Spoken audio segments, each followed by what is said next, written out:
पंचायत का अधिकार होता है कि अच्छी शिक्षा दिलाना। तो मैंने प्रयास किया। सिक्योरिटी कॉन में जब सरपंच पद पे आई तो सिक्योरिटी कॉन गई, वहाँ प्रशिक्षण लिए गए। प्रशिक्षण के अंदर हमें सिखाया गया कि कैसे क्या कुछ काम करना है। लड़कियों को जो पढ़ती नहीं थी उनको भी जुड़ाया गया। और जो मेरी पंचायत में 8वीं तक की स्कूल थी, 8 क्लास पढ़ के बच्चियाँ छोड़ दी थी, 8वीं से 10वीं की बनवाई 2008 में।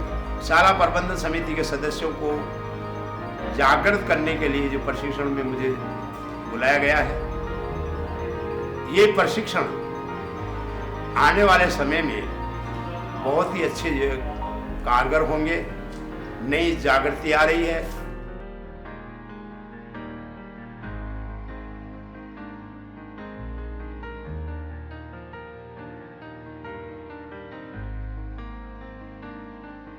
यहाँ पे मैं युवा मंडल की अध्यक्ष हूँ और जो ये युवा मंडल के जुड़े हुए हैं वो जो बच्चे, छोटे बच्चे स्कूल नहीं जा पाते हैं, जिनकी आर्थिक स्थिति अच्छी नहीं होती है, उनको मैं स्कूल भेजने में वो करती हूँ।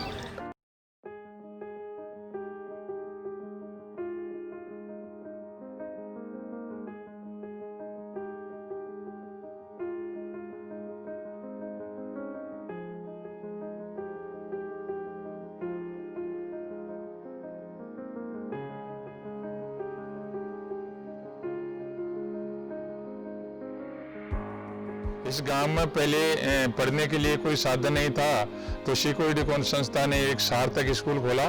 तो रात को यहाँ बच्चे पढ़ते थे। बच्चे तो फिर भी दूर स्कूल में जाते थे, लेकिन बच्चियाँ को तो बिल्कुल पढ़ने का काम नहीं था, तो यहाँ बच्चियाँ पढ़ती थी। सिक्योरिटी कॉन संस्था के सहयोग से यहाँ 5वीं तक की स्कूल खुला। स्कूल खुलने के बाद में गाँव वालों का सहयोग रहा और प्रयास किया, तो सिक्योरिटी कॉन के प्रयासों से ये कक्षा 8वीं तक की स्कूल है। सिक्योरिटी कॉन के सहयोग से हम गांव वाले एकत्रित हो गए, प्रधान के पास गए, तो वो यहाँ खेजड़ी बुजुर्ग से ये गोपाल लाल सेन को लाके यहाँ टीचर लगाया। उसके बाद में जाके हमारा स्कूल चला।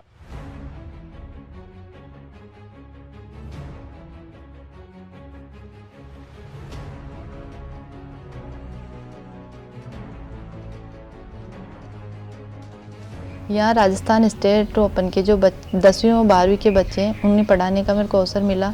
मैं MA BEd हूँ, तो मैं फ्री बैठी थी। किसी ने मेरे को आके बताया कि इन बच्चों की कोचिंग क्लास 2 घंटे की कोचिंग क्लास लगेगी, अगर आप पढ़ाना चाहो तो मैं उसके लिए तैयार हो गई, क्योंकि मैं भी चाहती थी कि मेरी योग्यता कुछ काम आए।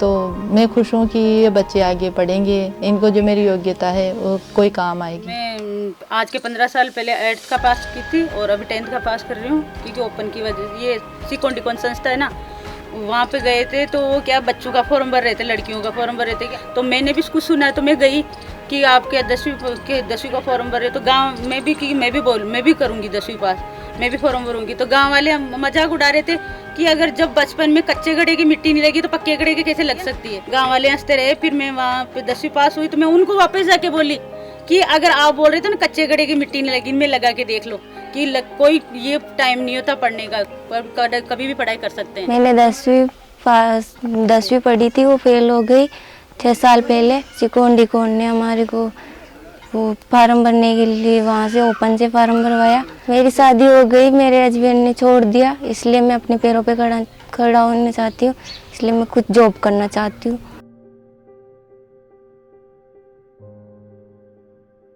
क्लास में फेल हो गई थी। मैंने यहाँ हॉस्टल में रह कर पढ़ाई की थी। 2010 में आई थी।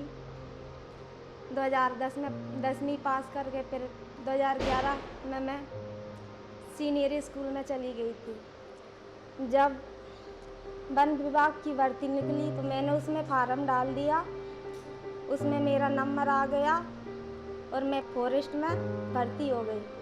आज मुझे सर्विस करते हुए 34 साल चल रही है और मेरा वर्तमान वेतन, मासिक वेतन 21,000 है।